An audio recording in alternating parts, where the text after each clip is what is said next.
Hello, I'm Congressmember Judy Chu, Chair of the Congressional Asian Pacific American Caucus, or what we call CAPAC. I'm so thrilled to be joining you all, and I want to thank you for participating in the first ever American-Chinese National Collaboration Summit.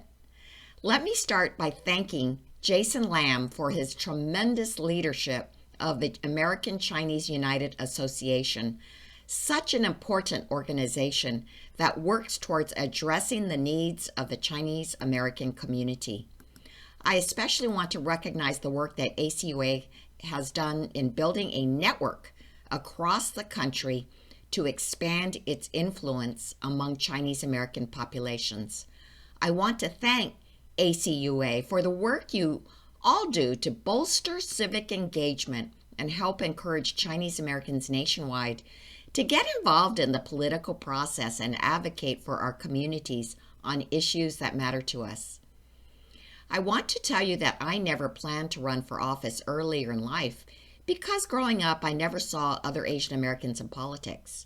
But I will never forget the day in 2009 when President Obama called me from the White House to congratulate me on becoming the first Chinese American woman elected to Congress in history. When I arrived in Congress, there were only 9 AAPI members of Congress.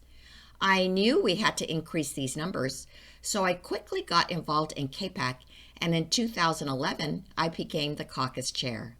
As CAPAC chair, I've made it a priority to increase AAPI representation across the federal government.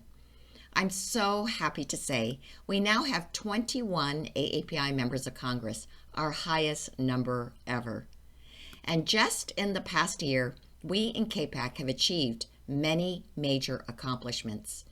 We have consistently advocated for AAPIs to be appointed to the highest positions within our federal government, like Catherine Tai, who serves as the U.S. Trade Representative and is one of the highest-ranking AAPIs in the Biden administration.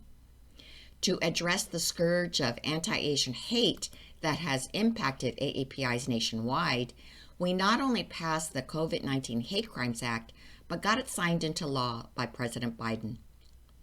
We pushed back against the racial profiling of Chinese scientists and ended the China Initiative, a Trump-era Department of Justice program that was targeting innocent Chinese researchers.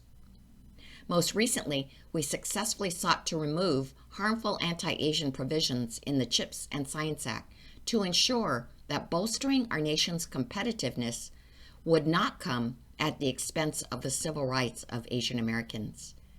And I want to take just a moment to talk about the need to address anti-Asian hate at its roots by educating our country about how Asian American history is American history.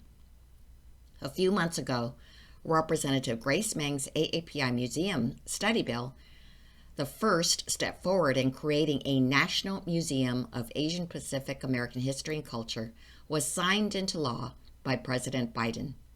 This is such a pivotal step in helping educate our fellow Americans about the long histories, frequent discrimination, and numerous contributions that AAPIs have made to this country. I'm equally thrilled to see that the summit also highlights the opening ceremony of the American Chinese Museum, a key tool we have to help educate others about the history and contributions of Chinese Americans.